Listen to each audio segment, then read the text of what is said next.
Thank you everyone for coming. I'm Ariane Perry. I'm a second-year student at Columbia Business School, and I'm really excited about this afternoon's session, both the content and the format. So we're going to be hearing 3 short talks on really big ideas for building a more sustainable global food system. We're really excited to welcome Christopher Lorn from Table for Two, Jacqueline Holmes from Kopali Organics, and Stephen Ritz, the founder of the Green Bronx Machine. So, without further ado, I'm going to introduce Christopher Lorn, who's going to give us a short talk, and we'll go through the 3 speakers, and then if we have some time, we'll take questions at the end. Is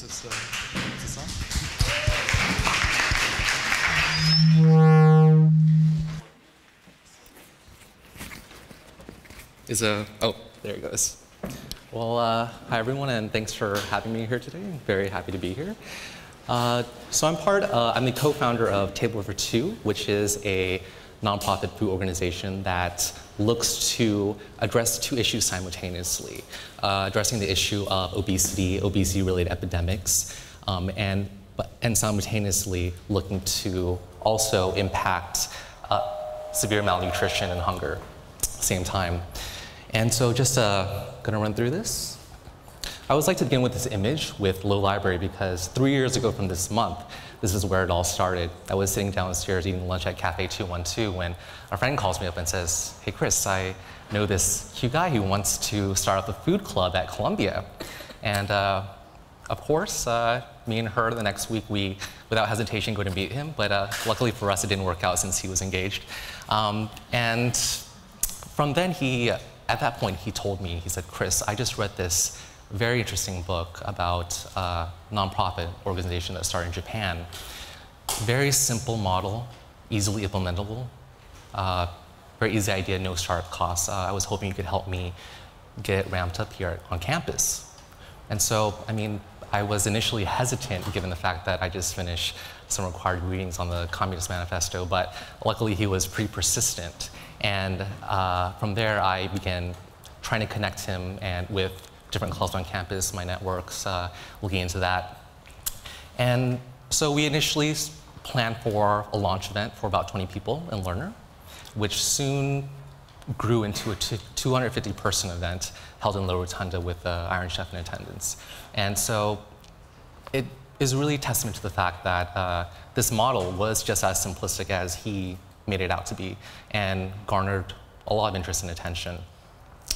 And so what happened was, going back to my partner's persistence, and what sold him on it and eventually me wasn't the fact that this was just going to be another charitable campus group that we were to start up and have it die out after we finished our programs. But prior to the kickoff at Columbia, we had initial discussions with the founder, Masa Kogure, and how he started it back in Japan in 2007. And what he told us was a newfound idea on how to look at food. That instead of tackling just one side of the issue, obesity, or another side of the issue, malnutrition, starvation, hunger, what both had in common was a very similar underpinning, food. So why not just kill 2 really evil birds with 1 stone? And that brought into play a very novel idea in that we could remove a middleman and connect whatever product we issue to our consumers and connect them directly with the recipient. And so this sounds like a very general statistic, but is actually pretty scarily accurate. 1 billion of the population at the moment, primarily in developed countries, are suffering from obesity, obesity-related illnesses, while another 1 billion, primarily in developing nations, suffering from severe malnutrition, hunger. And so you can see here that there's this very dramatic imbalance, that this scale is tipping towards something, and the problems are growing on both sides. So it doesn't make sense to just address one side of the issue. And actually, that's pretty much the background on how Table for Two was conceived. And in the founder's book, Connecting the World through 20 Yen, since it began in Japan. In our case, it's 25 cents. This idea was just, it sparked inspiration in us in that we saw that it could be easily scalable and implementable on a place like Colombia. And so just to kind of frame it in an example in the mindset of a day-to-day college student, or how I thought back then when this was getting ramped up, you wake up one morning from a networking event, supremely hungover, which means it's time for some coronet, of course, some drunk hungover food. And you walk into the door and about to purchase a 3-for pizza or however large they make it now. You look into the corner of your eye and see that they have a healthy options menu at the moment. And you say, all right, well, I guess I should detox a bit before my next engagement. I'll opt for the veggie lovers instead of meat lovers. So following that meal purchase, whether it be $3 a slice, $20, however much it is, a 25-cent surcharge would then be added to the final meal price. And that 25 cents is just enough to feed a school child at one of our partnering recipient countries for one day. And that was a big key part of the program. And in that the person consuming the meal would be able to directly impact a child elsewhere. And so we like to say that when one eats with TFT, you are essentially sharing a meal with a child, essentially transferring those surplus calories that you would have originally eaten to a child in need. And I think since those drunk college days on campus, TFT has expanded organically, and we now serve 45 meals within, we serve meals across the nation with 45 national partners across 4 regional chapters, and have expanded into more than 15 countries outside of the US and Japan since 2010. And so this is just a basic model on how the program works. You are partnering restaurant corporation or school has a healthy menu option.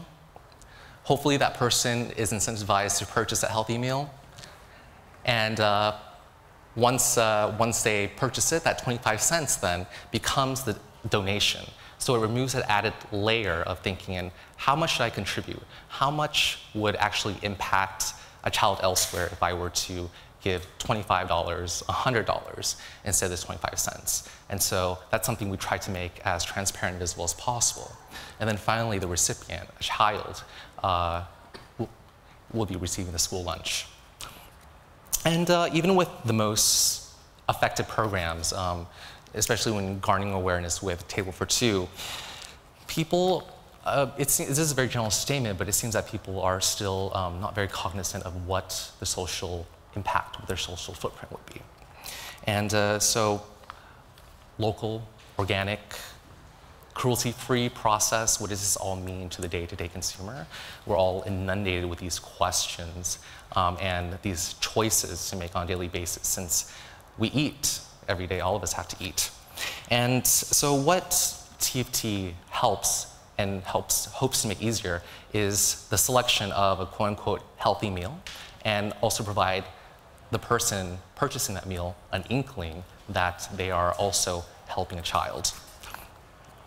And so it always raises the question, how much impact does one meal make? And although it is a pretty minuscule number, and of course we need volume to scale and really move the needle, it's something that's been growing rapidly, and we've seen this garnering a good amount of attention in terms of that more people are now than ever willing to opt for a healthy meal option, to change their lifestyle in a way that benefits them, but secondary to that, they have the added good feeling of helping another child. And so happy to say that since 2007, we've now served 45 million meals globally to both sides of the scale, addressing the obesity epidemic and simultaneously the issue of malnutrition. And just going back to the beginning of when it was launched, another point of hesitation on my part when discussing with my co-founder at the moment was that he kept emphasizing it was easily implementable, easily scalable. So what does this mean? Like, will this spread virally? Will it have a grassroots movement? Will people take it up? Will it be in all stores? And I mean, in theory, it would be nice to have restaurants, McDonald's, fast food chains have a healthy meal option, and at the same time, for vending machines to have nutritious options, point of purchase at cafes, convenience stores, to have things less detrimental to our health. But in reality, it was actually pretty easy. So a good number of partners that we now have were able to implement it accordingly, and really were able to help us take it up, generate awareness, and help us push this cause forward. And so the major allure of this organization is the fact that it really doesn't run a cost to our partnering organization, whether it be a school, restaurant, or a corporation. So the buzzword of the day becomes social corporate responsibility. You easily implement it, and from there, you hopefully just have a marketing push forward, and which we always strive for, and that would be the majority of the cost there. And from that point, sustainable. You don't really have to really maintain it. It doesn't, the 25-cent surcharge doesn't disrupt the existing pricing model drastically, but hopefully what it does is incentivize the consumer to lean towards an option they wouldn't have considered before because of the added effect of helping another child. And hopefully has that threefold benefit of not only them eating healthily, helping a child, but having to just only donate 25 cents, which is just hopefully pocket change for most people. And so this is the program in a snapshot. And this is what we try to push along to most of our potential partners, in that this can be adapted and taken up in just a few quick steps. Anyone can participate, can implement it, have signage in your organization. Again, it's win-win. Your employees are benefiting, your kids, your customers, and again, it's a one-for-one concept. Hopefully, with just simple messaging, we can show our consumers that they are making a direct impact, that direct connection to our partnering countries. And again, no operating costs, and so this becomes very important for companies who are just quite hesitant to kind of take up another charitable organization as a cause.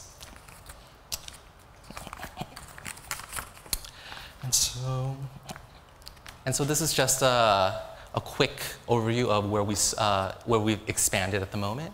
And this is all since 2010. And so, again, not only scalable within major markets, but we've been seeing it pick up across a majority of countries, regardless of what their systems are, how they approach or perceive food-related causes. So quite a success there. And again, just tying back to something I mentioned at the beginning with addressing just one side of an issue.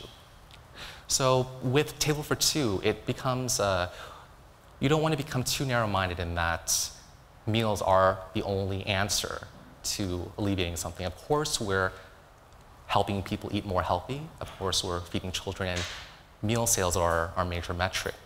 But then we have to, in order to expand out of the food arena and ensure that this idea is sustainable, we have to look at the bigger picture. What is the lasting impact of this? And so the term school children becomes a very key component in this program, in that we're hoping to incentivize the parents of those children to send them to school for a free meal instead of letting them go to work to support the family. And so as much as every child deserves to have a meal, they also deserve to have an education. So in essence, one school meal is equivalent to one school day in our partnering countries. And one big question that always comes up is why don't we ever strive to push for larger donations? $10 can feed 40 kids, 100, 400, and so on. But to look at it that way, it becomes almost counterintuitive to the basis and the mission of Table for Two, in that, again, we're only tackling one side of the issue. Of course, we accept money. We love money, as all organizations and growing nonprofits do. But again, we're hoping that the messaging becomes the most compelling aspect of this program, in that people not only recalibrate their thinking in their approach to food and help another in need, but also look to help themselves and live a healthy, sustainable lifestyle. And so, again, going back to that idea of recalibration, what TFT's mission in the end hopes to do is provide, it's not for rapid fire change, but to take baby steps to generate that transformative mindset within people to look at both sides of the issue rather than just one. And from there, hopefully by throwing back a little humanity into the mix of everything, that more people than yourself are benefiting from this. We can strive to accomplish much greater things than we intended. So this is just a quick graph of the growth, current partners, and to conclude, I'd like to, with the final thought, I'd just like to show a short video that our partners in Hong Kong made that could probably perhaps describe the program in much better detail than I have. Thank you. Oops.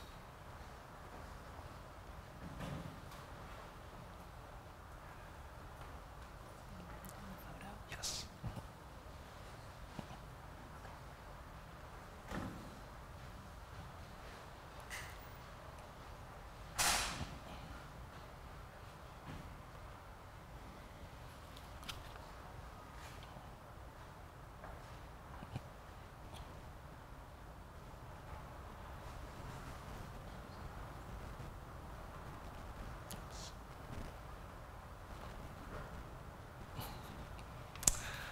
It's a bit of silence, but I'm sure you could the sound. No,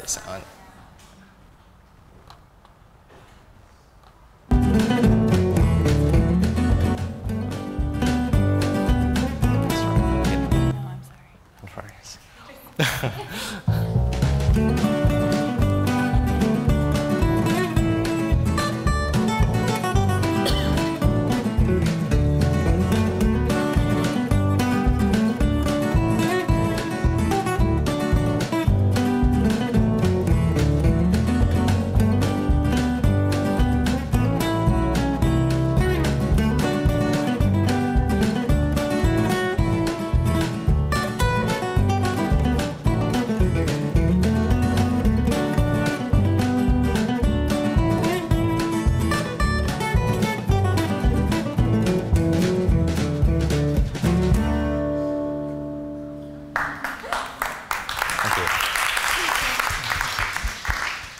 Thank you so much, Chris.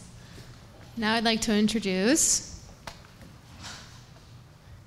Jacqueline Holmes from Kopali Chocolate. Thank you. Just gonna grab that, excuse me, paper right here. So I have a question. How many people here are either currently engaged in social entrepreneurship, or looking at versus just being a concept, and are currently engaged or intend to be in social entrepreneurship as a career? Wow, that's actually quite a big number. Awesome. And I'm going to have an informal chat, so I hope that's okay. I think I'm going to pull one of these chairs over and just chat. My goal is to talk about 3 things, hopefully 5 minutes on each. We'll see how that goes. One, my personal journey, which may be interesting to some of you sort of going through that process. One is the mission and vision of Kopali, and one is a lessons learned from Kopali. So as you heard, my name is Jacqueline, the lead investor and president of Kopali Organics / Kopali Chocolates. That's one of those imperfections of a young company that we sort of haven't blended the name change completely, but we're in progress. And I am talking about my sort of background. So I graduated from undergrad, and I had no idea what I wanted to do. And I was compelled to interview for the hardest and best in quotes, job to get. So I was like, okay, what is that? I guess it's Goldman Sachs. This is what people said. So I went through the whole interviewing process, and I, really liked it, actually. All those questions, like if there's a fire, what 5 things do you take from your house, and all the collaborative work. I just thought it was great. So I loved that, and I was fortunate that I received an offer. And then I stopped, and I said, I just don't see it. I don't see myself sitting in a cubicle doing something I don't really understand. I don't really know what that's about, even though I had some sort of experience in math, which made them think I would be good at this. I really don't see it. I have to do something purpose-driven. So I went to nursery school one day where I was a student teacher, as well as doing all kinds of other things. And the teacher said, you're a student, you're a senior, what are you going to do next year when you graduate? And I said, well, I'm supposed to work for Goldman Sachs, but I think instead I'm going to go work for Sesame Street. And she says, oh, that's great. You like kids, you like media. This is great. They're a great organization. What are you going to do there? And I said, well, I don't quite know yet because they haven't heard of me. But I am going to go work for Sesame Street. And I had to pull a lot of effort, a lot of connections of connections of connections. And she said, well, good luck with that. I bet a lot of people want to work at Sesame Street. But it worked out. I got a job as a total scrub there. And I was very fortunate that quite soon I was running all of their business in Japan, which was kind of crazy. I had 20 people with an MBA and years of experience reporting to me because I had pulled in the budget to create this marketing program. So I had this great experience living in Japan, spending time in London, doing all these great things. Really enjoyed the work, felt purposeful about it. It's an example of knowing things before you understand what they mean to you. I was driven to the model of Sesame Street because it's a nonprofit that produces positive media for kids, pours money back into education of children, and yet it functions like a super high-performing licensing toy business. I mean, Tickle Me Elmo, #1 Christmas toy for many years in a row. So I was sort of intrigued by that, had a great experience there, really appreciated it, and ultimately got really frustrated by some of the aspects that were still nonprofit and bureaucratic. I found it was really difficult to get everyone pulling on the same oar because the metrics and goal orientation wasn't quite where I hoped it would be. So I went to a recruiter, a headhunter, and I said, what should I do? And he said, oh, you should be a trader at a hedge fund. I said, okay. I thought, and I didn't know what a hedge fund was because this was also 96, 97, it was a long time ago. And he said, you should be a trader at a hedge fund. And I said, well, I better figure out what that is. But I had decided that rather than do something purpose-driven, I was okay doing something amoral, not immoral, but amoral, just not to be frustrated. I had learned about myself. I don't like banging my head against the wall. It's frustrating. It's bad for my mental health. It is just not my style. It doesn't work. So I became a trader at a hedge fund, and I liked it. And I found intellectual satisfaction and challenge and engagement. All kinds of things happen. I had a little bit of personal money. It was great. I had no time to do anything philanthropic or purpose-driven with it, but I was like, that's okay. I'm accumulating it. That'll happen sometime in my life. And that's kind of what I did. And then I got promoted. I went to work for a larger multifamily office. Again, another job I was completely unprepared for, but really enjoyed. And then in 01, before 30, I was able to start my own firm with 2 clients, $3 billion, and 1 assistant, which was not at all enough. and it was amazing. And again, intellectually challenging and interesting and all these things. And I had the vision that I would convince the clients in 6 months, who both wanted me to be an employee, but I wanted to be an external party with my own firm. In 6 months, I would convince them that I could grow the business, take on other clients. I had grand visions of growing an asset management business. And then I started the business and I said, oh wait, it's actually a lot of work to manage the capital. Let me focus on that for a little bit. So I focused on that for a little bit, and ultimately I got to a place where I had 12 team members. And I had time. And I had resources, and I had access to people with hundreds of millions, if not billions of dollars every day. So I began working on personal projects in philanthropy. I was actually the very first board member and really involved with DonorsChoose.org, which, who here heard Charles speak this morning? He's amazing. Anyway, but it was a total startup. He was still teaching. It was before the organization happened. And I started spending 30 hours a week, really at the very, very beginning stages. And I loved it. And I was co-chair of Women in Philanthropy, the committee for Women in Hedge Funds, which now raises millions of dollars every year in their gala. This was before any of that happened. And I was teaching, reading twice a week, doing all this great stuff. And then I kind of came full circle, because then the clients came to me and said, okay, we really want to keep you. Your returns are good. How do we ensure that you stay? You can take on new clients. And I said, oh, actually, I don't want to. I have a really good thing going. It's intellectually engaging. It's remunerative. I have a great team. I could always do that later. Next year, the year after that. Every year of a track record is that much more time. That empowers me that much more to do it later. So then I kept doing philanthropy projects, and the later never happened for the next few years. And ultimately, I came full circle and said, well, instead of having the two parts of myself, the make the world a better place, commitment to purpose, and the investing skill and experience that I've worked really hard to develop, how about I combine them and look for ways that I can make for-profit, purpose-driven, personal investments. And I sort of sold it to the clients, don't worry, this is going to be okay. Because I had been spending so much time on philanthropy, I said it's essentially the same thing. It's just for-profit, but it's the same kind of thing. It's going to be fine. And so that's what I did. And I made a few passive investments. And then I realized I'm not a passive person. And it was really not satisfying for me. So I looked for a for-profit business that I would be super engaged by personally and would make an investment in and play an operating role with. And that's how I found Kopali chocolates. I think that's sort of enough of that. I'm going to talk a little bit about some of the products and vision. So Kopali, the goal of Kopali is to make delicious and appealing chocolates that have positive social and environmental impact. So they're organic certified, they're Fairtrade certified, and they're even produced right at the point of origin in Peru. So that's actually, the last one is quite a differentiating factor, but organic is, of course, many of us know, healthful for our own bodies, not ingesting chemicals. A lot of us, of course, have paid attention to the fact that it pours less dangerous chemicals into the air, land, and water. But for us, organic is also a social justice issue, because if you go to many of the developing nations or even agricultural communities in the US, you see, and particularly in developing nations, you see chemicals being sprayed and applied on or near people, their children, their communities, their schoolyards, their water supplies, their gardens. And there's very little protections in developing nations. So the organic is not only healthful, it's not only sustainable environmentally, it's also a social justice issue for us. Fairtrade certified, how many people are sort of familiar with what that exactly means? Again, a very good crowd. Most people are not, and in fact, people call it free trade all the time interchangeably, and they sort of talk about it that way. For us, we prevent the worst of the abuses, and of course in cacao growing regions, there's a lot of child and slave labor in West Africa, where a lot of the chocolate and cacao comes from. It legislates out, inspects, and prevents the worst, but it also adds a Fairtrade Premium, or an amount paid per pound, which goes back to community prioritized projects that they themselves allocate and vote on. So for us, this is a positive, of course, way to do it. And then we go beyond that by producing the chocolates at the point of origin, for our case right now in Peru.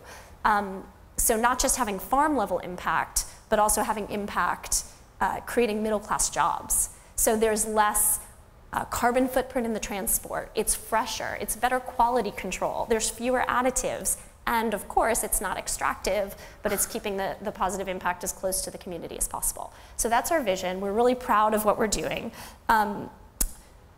But what we need to do, and there's a lot to say about what's different and the market positioning and the strategy of the business, which is actually, I think, really fascinating, which is why I love the business, because I love chocolate, I love food, but I also love consumer psychology, which is why I so enjoy running Kopali. It's a whole other talk, so we won't go into that right now, but let's just say that we've been really successful in terms of getting a lot of attention and getting a lot of positive feedback from both shoppers, retailers, and lots of other partners. So that's really been positive. So that's the what we do, is create that chocolate. And again, the why is all about the positive impact. There's also an aspect of pure and healthfulness. We use no refined sugar. We use something that's called panela in Latin America. Has anyone here heard of that? It's basically the molasses with just the water removed. So it's just like a brown grain, a whole grain is intact. It's considered a health food in many parts of the world, and only here do we bleach it out, make it kind of toxic in terms of sugar. So we have no refined sugar, no dairy, no oil, but we make a chocolate that's rich but not bitter, so it has a really broad flavor appeal. Our package design has been deliberately, and I have one a little bit, it's been deliberately selected to speak to people about the fact that it is for you. It's not too crunchy granola, which is a phrase that we hear a lot in a lot of situations. It's for you. The person who's sort of leaning towards it, but isn't necessarily fully identified as a green or purpose-driven consumer. Because why speak to the choir?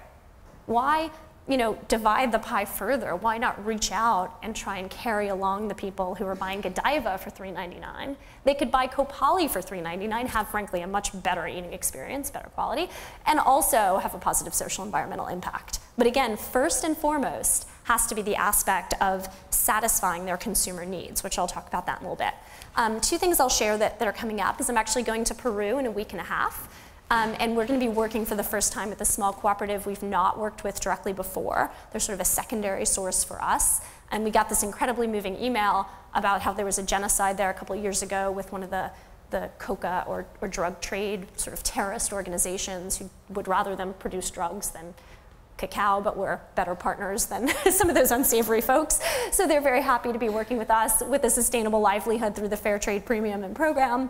So, and how much it means to them to have an income and a source of projects. And we're working on some vision, sanitation and water projects with them and all kinds of other things. Something else that's in the works, which is kind of a 2 to 5 year project. I wish it was a year and a half. It looks more like 5 right now, is developing a whole new supply chain with Mexico.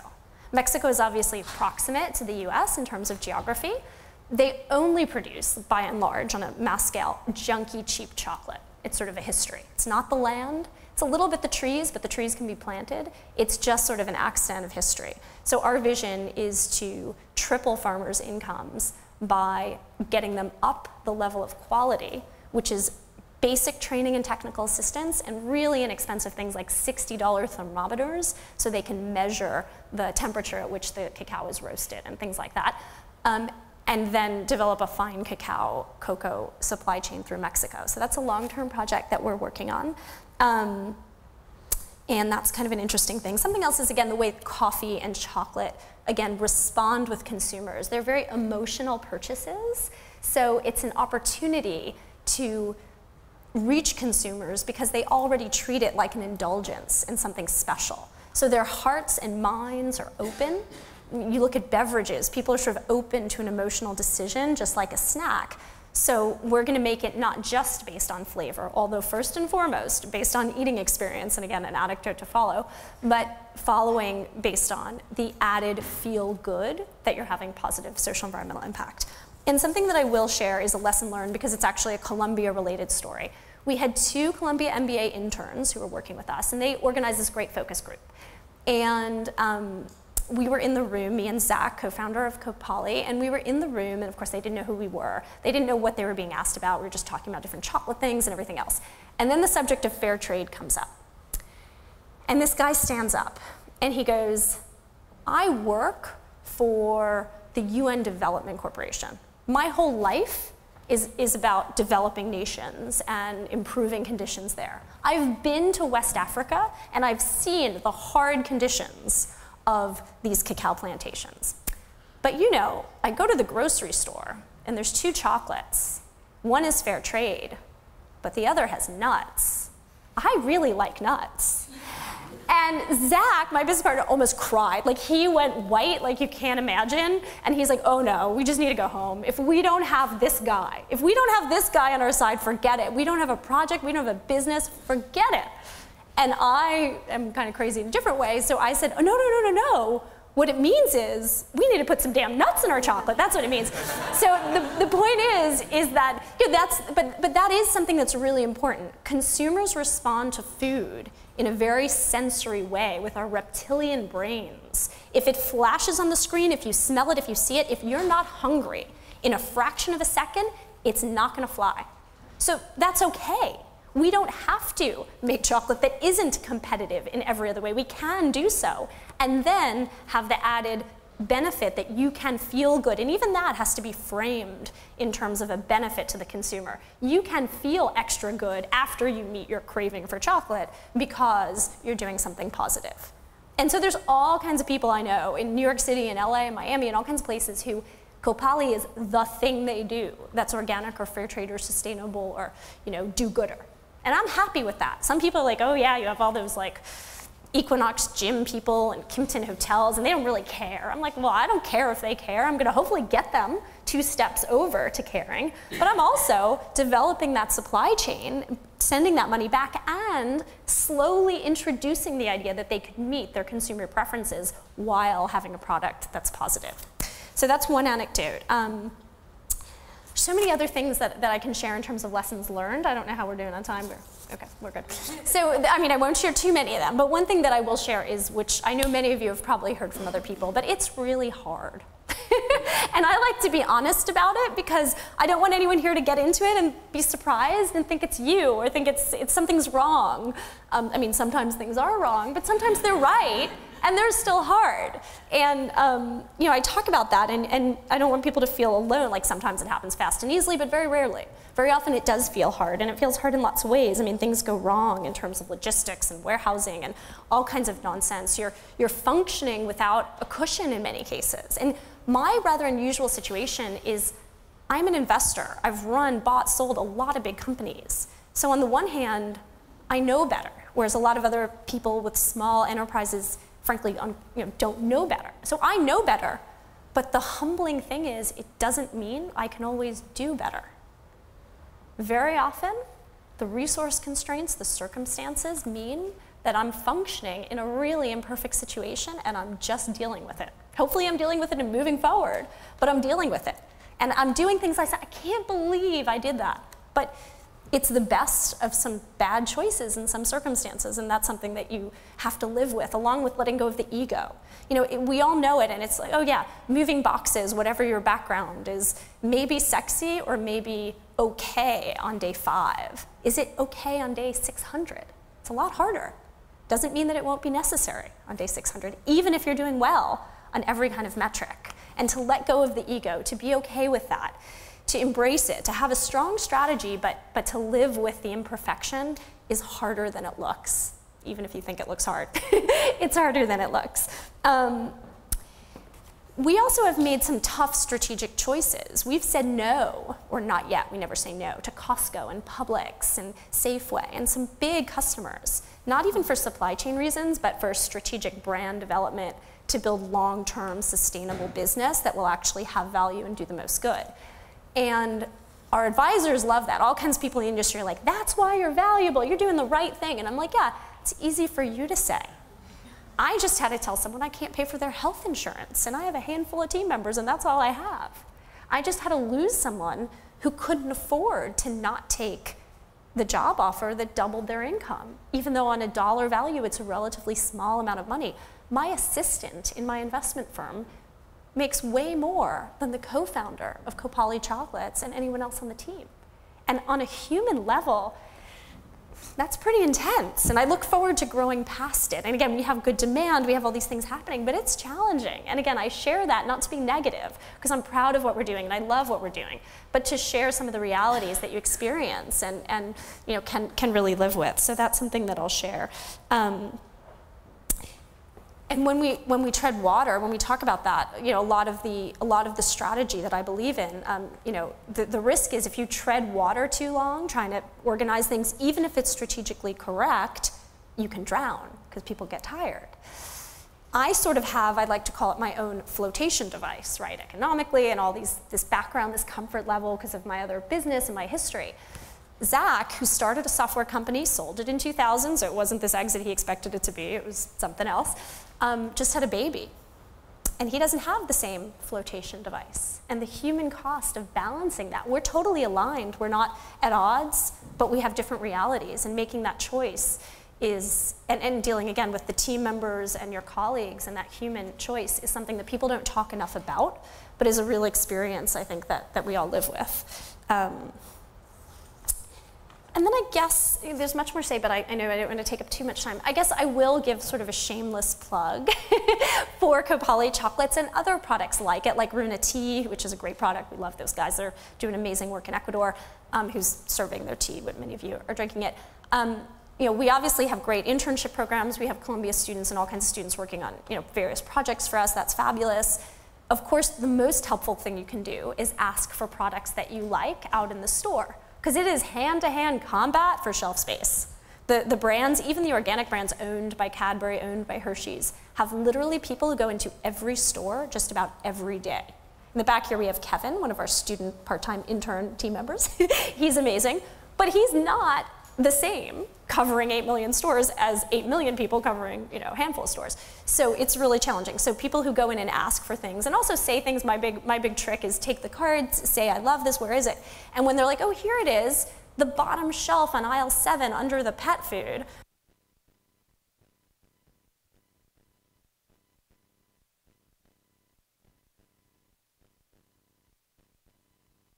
Move the stuff around, and nobody from Kopali came last week, so that's where it goes. So your empowerment as consumers is really valuable to a small company like Kopali. And I do hope we have a chance for questions. I'll be around after. But again, I know this is a little bit non-traditional in terms I talked a little bit about Kopali, but I was trying to share my experience because I know many of you are about to embark on similar projects. So thank you for your time.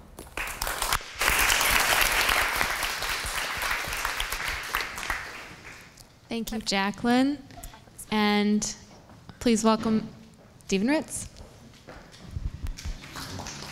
Oh, sorry, you did that.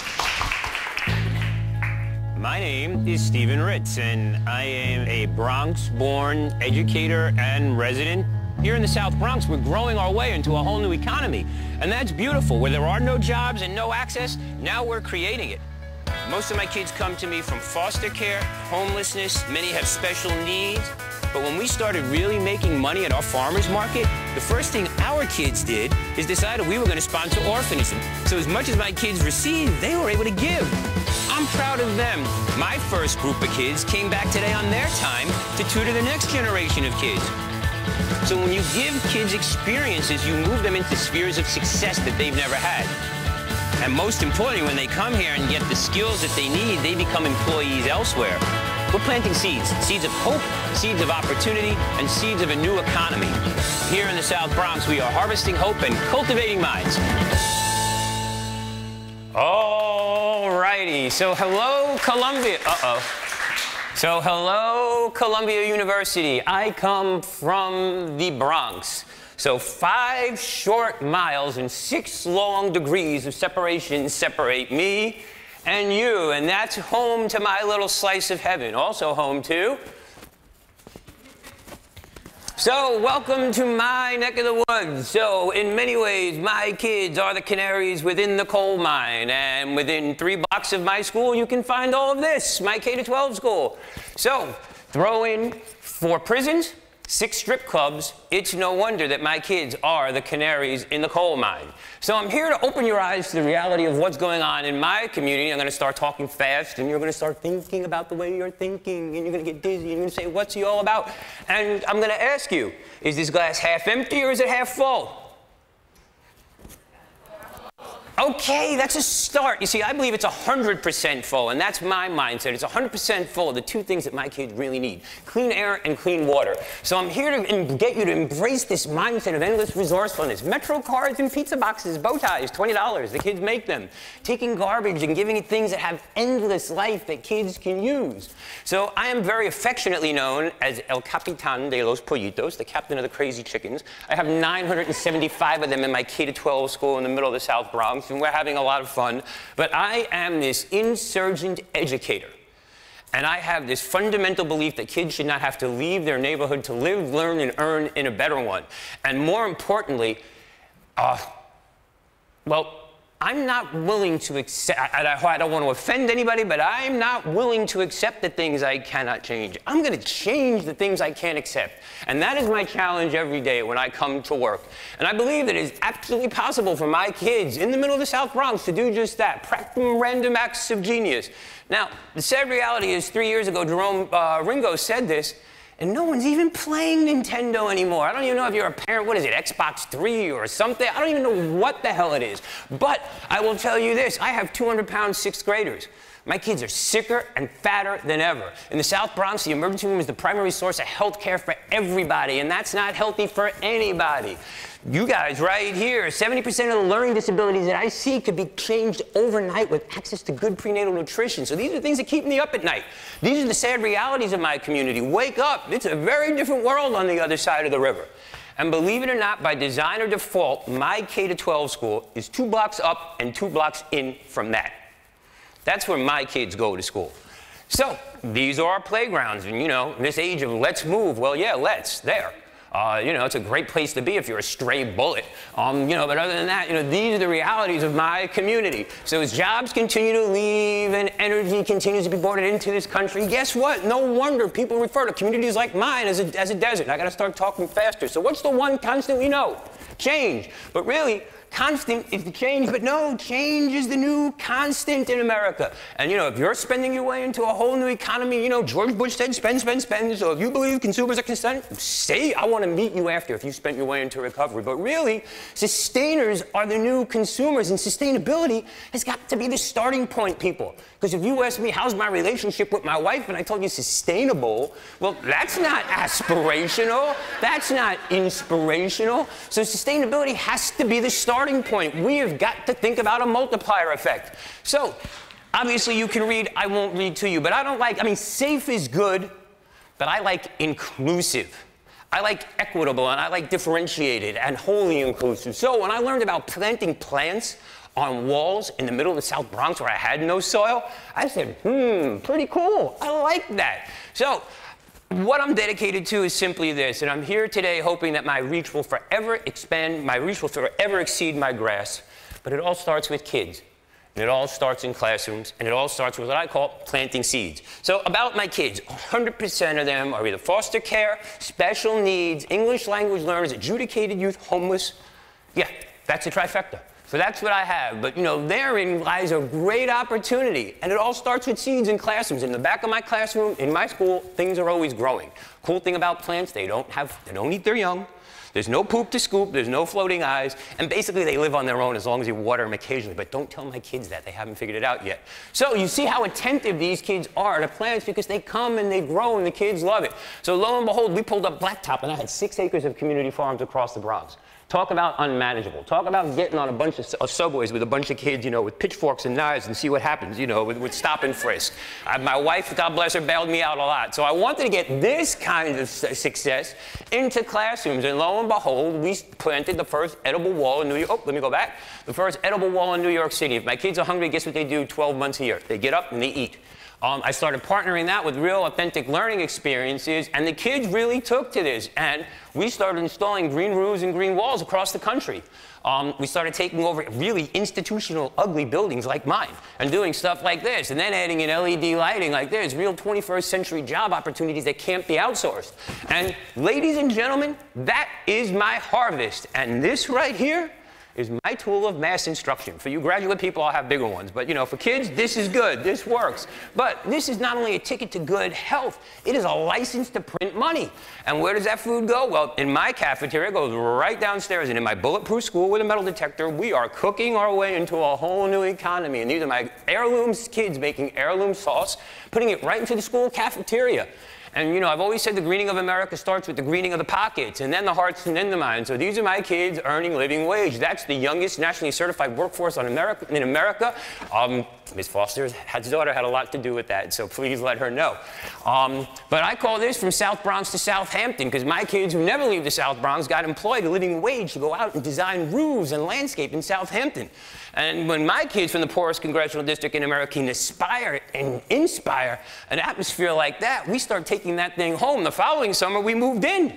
And 2 summers ago, we actually moved in. We rented a home out in the Hamptons, started putting in green roofs with sedum we grew in class, making living wage. And when kids from the poorest congressional district in America can do this kind of work and get paid and live out in the Hamptons with their pants up, that's what I call a si se puede moment. You know, it's really inspirational. We actually grew this stuff, and the kids design it. And guess what? They pass school along the way. So you may ask yourself, what do these edible walls do besides change mindsets and landscapes? Well, this guy right here figured it out, because we took it back home. And when we talk about designing the ABCDs of school, this is asset-based community development. We started designing, taking over abandoned buildings across the South Bronx and teaching kids jobs that could never be outsourced. And these are my kids. First kid in his family in 3 generations to have a bank account. The very first one. This young man from Africa is determined to take everything that he's learning here and take it back home to his country to teach people how to grow. But more importantly, when you take abandoned buildings, you can turn them into exteriors like that with interiors like this. It is a CNN moment. And when they came, we said, come on down. And they came to our farmers market, too. I like to say it's unbelievable. And my kids get paid living wage to maintain that site as well, which is what it's all about for me. So there are my kids. And not only is it in South Bronx, it's in Rockefeller Center, one of the most expensive retail strips in America. And when kids from the poorest congressional district in America can design, build, and install a green wall that's there to this day, attracting revenue and generating revenue, that's jobs and education today, tomorrow, and into the future. Scholastic, in fact. I spoke there, too. But when the Bronx Borough President and State Senator come to my class, it's proof that the Bronx can change attitudes now. And we can change America now, because as the health of the South Bronx goes, so goes the health of New York City, New York State, and the nation. If I can do it, you can do it, we can do it. Then I started realizing, wow, sadly, so many of my kids are being raised by grandparents that if I start feeding grandma, that's the game changer. Because, you know, listen, in my neighborhood, it's not a matter of if, it's when the police come. But when Granny swings that cane, everybody's accountable to Grandma in my neighborhood. So when we brought Grandma to school and started feeding Grandma, guess what? Academic performance went up, voting went up, engagement went up. And it was incredible. So I realized we were doing something remarkable. We were growing for food justice. And then my kids, 17 of them, who came to me from this plant-based rash that I call Rikers Island for marijuana, came back and started putting in 100 gardens across New York City. We went from a 911 moment to a 611 to a 411 moment. This is inclusive. And again, when you expand kids' palates, you really expand their vocabulary. So these are my kids. And what do my kids do from the poorest congressional district in America? We started sponsoring victims all over the world, whether it was Japan, China, Haiti. And that's when I realized that truly there was something green for everybody. And we gave birth to the Green Bronx machine. The kids design it, the T-shirts, they sell it all. I'm just a conductor of an orchestra I can't play an instrument of. But what does it really look like for those of us in the world who are dedicated to alleviating both hunger and obesity?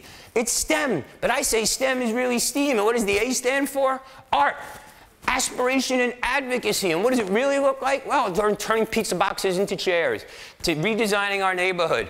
My school is 1 block up and 1 block in from this.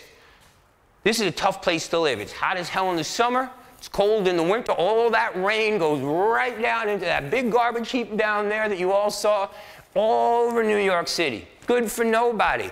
So with a little bit of art, a little bit of advocacy, we wrote the grants, the kids got involved, we started electing certain people who we thought wouldn't be elected, and last summer, there we are, marching up Hunts Point Avenue. This is the new Bronx, people, and this is my kids. This is what you can do with the power of planting seeds.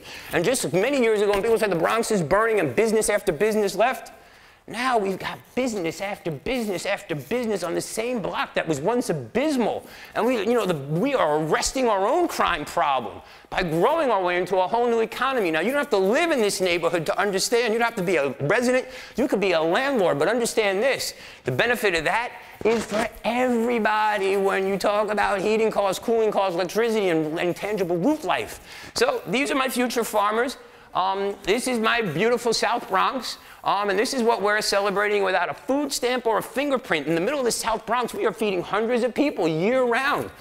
Somewhere over the rainbow, I am home. That's the South Bronx, and these are my kids. No more little Knicks, no more little Nets, no more little Yankees. I want kids aggregating around something they could eat. Broccoli, carrots. I got little mushrooms, little carrots, little broccolis. And when you can teach kids to grow on cement tomatoes that look like this is a better future for everybody. And of course, when Jose can tell me that carrots have bumps and things like that, that's descriptive language. And when Henry and Omar tell me that carrots come from under the ground instead of from a lady with a beard or in a plastic window or through a bulletproof window, that to me is the moral victory I like. And this is my classroom. These are my kids. And most importantly, when you get the formerly fat big white guy out of the way and get big Jose accountable to little Jose, my job is really easy. And kids come to school and they learn. I've got big kids teaching little kids how to shop, how to use food stamps, how to make the right decisions. And I'm just sitting there watching it all happen. So these are my kids. This is the program. These are our arts and crafts. Ho, ho, ho. Merry Christmas.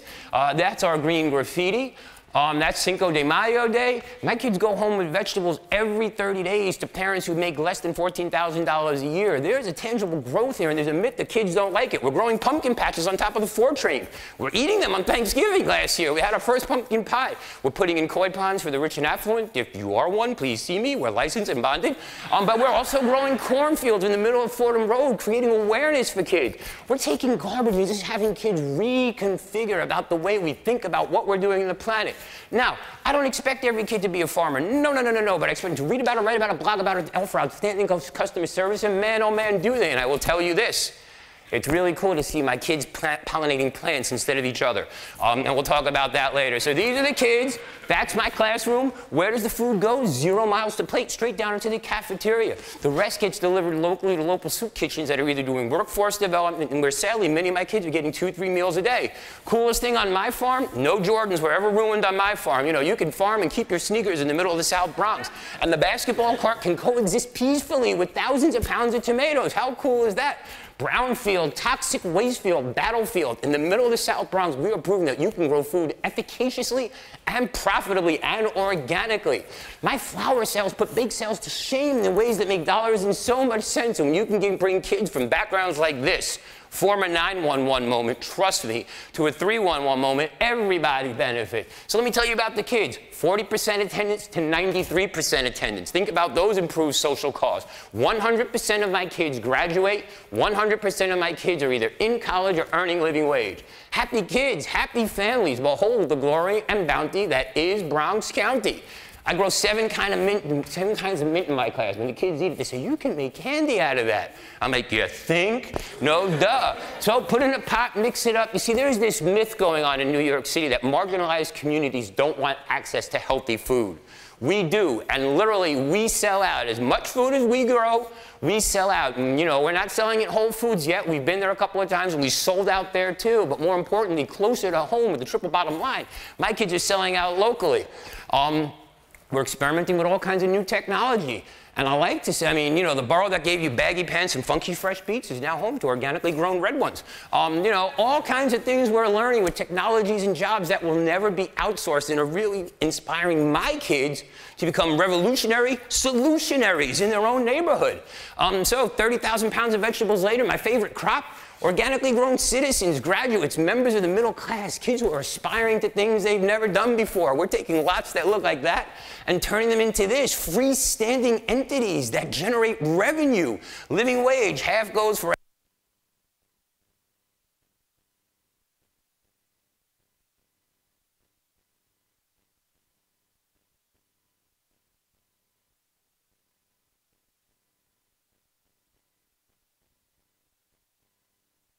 reality. I don't see barriers between rich and poor. I see the opportunity to grow food together and to create new opportunities, particularly, you know, here in New York City, the culinary epicenter of the world. And when you give kids ownership of where they live, they really respond. And the model is simple. The model is simple.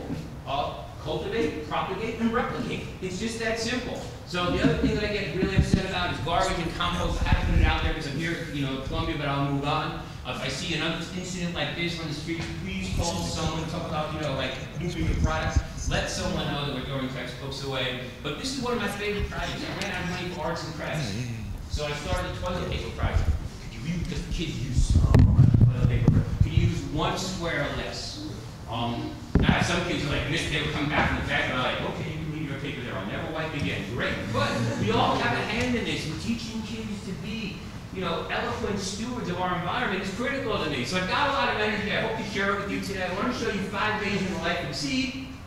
For those of you who don't know a little biology, I want to show you 5 days in the life of Green Bronx machine, right here in Harlem. That's 5 days of seedling growth. 25 days later, that's $1,500 of locally grown produce that's going to go into schools. We're Bronx proud. We're farming and you know it. Wiggle, wiggle, wiggle. Now, this is one of my favorite abandoned buildings. There are many of them across the country, around the world. This is why do I love this one? Because it has a green roof naturally occurring on top. I'm sure you know one that looks just like it. But with literally $0 investment, we started turning this into an indoor food factory.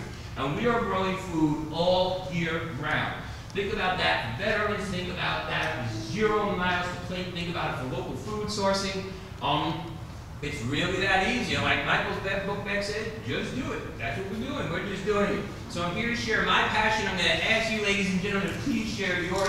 Like my kids on Facebook. I got 8,000 kids on Facebook. It's not me, it's them. I promise they'll write you back and make you crazy, or you can ignore them. I'm very good at that too. You can follow me on Twitter, please. I have a TED Talk that I think will really tell you in much more detail what we're trying to do, so please get it out. But most importantly, get this out of schools tomorrow. This is the biggest bully in public schools, and this needs to go tomorrow. This is the easiest actionable item for everyone. Just make noise. Biggest bully in schools is not the principal, it's not the girl with the beard, it's not the big kid with the tattoos. It is this. It is killing our kids. Cheap food is so damn expensive. Teach kids to stay out of places like this. Talk about making a choice. Teach kids to stay out of places like this. There is nothing quick and easy about this solution. This is slow death on steroids.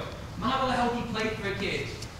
Educate them. Get them to a fruit stand. Teach them about entrepreneurial skills. Listen, my kids are making serious money doing this with locally grown food.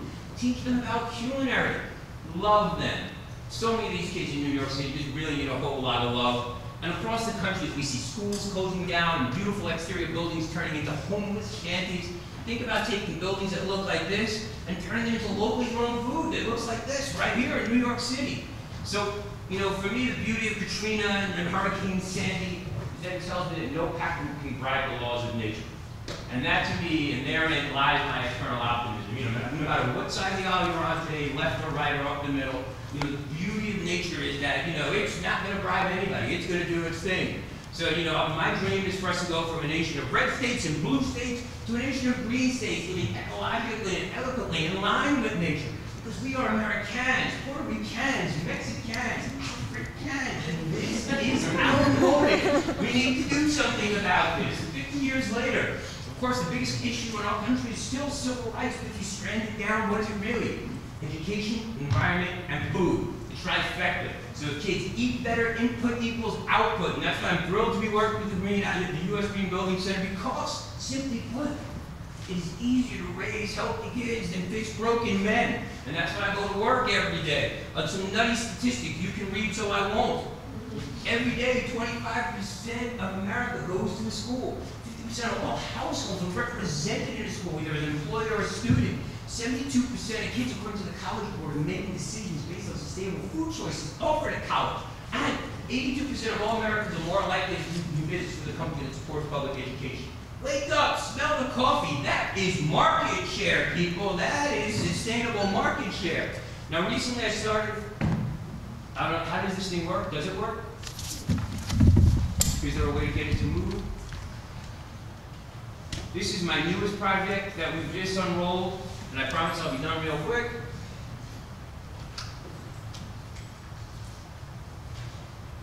Oh, here it is. You got to click on this right in here.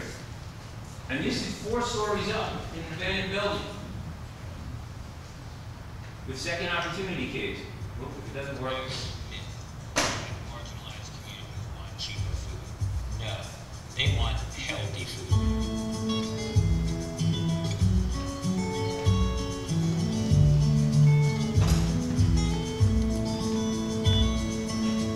Kids are getting fatter. They're getting sicker. I have 200-pound 6th graders, and to me, that's appalling. They're bringing food home to their families, and grandparents are getting involved, and parents are getting involved, and people are talking about what's going in their bodies. Plant by plant, classroom by classroom, we're changing outcomes, and we're changing destinies.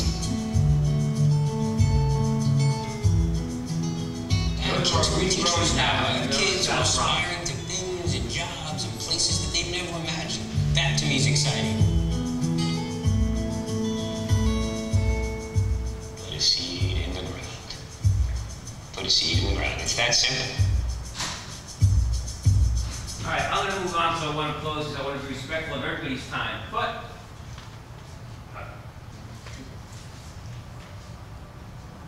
so now just click to the next one. So there are some people who see this, and I talk about this big paradigm shift, and thank you all for being here because you're part of it. Because you don't want to see this, and I certainly don't want you to see this. Instead, what I want people to see is this. Because truly, opportunity is now here, and this is our moment, people. So I want to share one big great idea with you today. You see this? I don't need another 12-point management plan to tell me how to run a school. I'm there every day. I don't need another blue ribbon commission to tell me what's wrong with public schools. I'm sure I need you. You're sick of hearing it. What I need is committed partners, people who are willing to tell kids that the sky is the limit and show them where it's really a true win-win-win. Because let me ask you people, is the glass half empty or is it half full? Oh. It is 100% full. Now this little guy, you brought up Sesame Street and put a lens on sustainability that has been remarkable. So right now, we're all little green tadpoles in this movement. But please, take a huge, big green leap.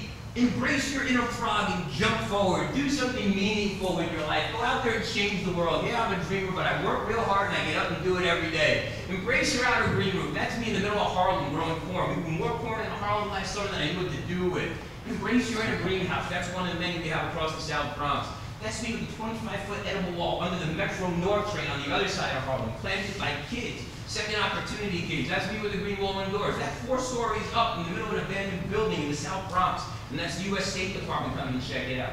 Food sells. Food moves. And if little kids grow it, guess what they do? They eat it. They love it. So plant the seed. Work with little kids. I believe that every kid in America deserves a future like this and certainly needs to know where their food comes from.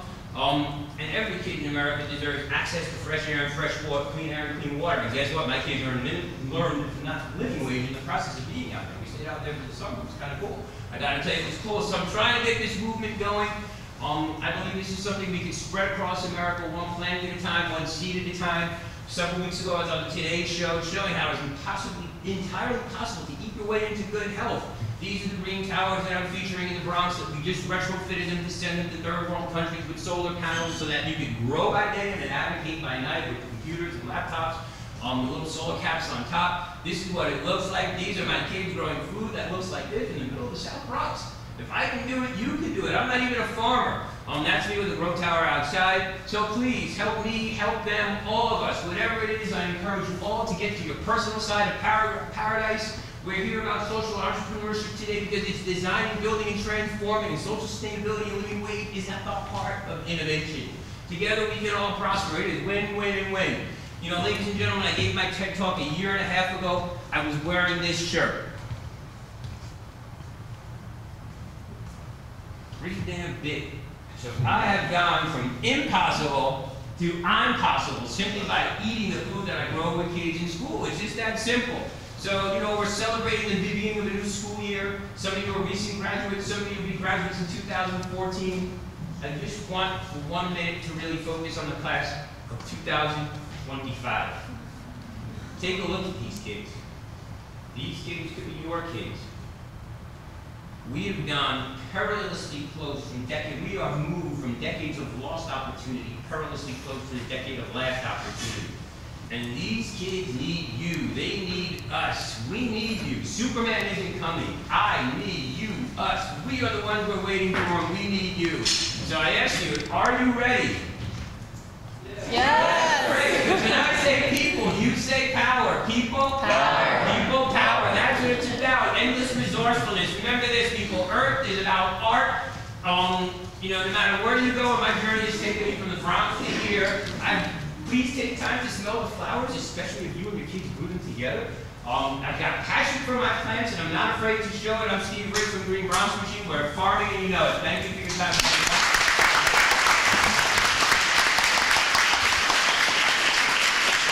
Thank you.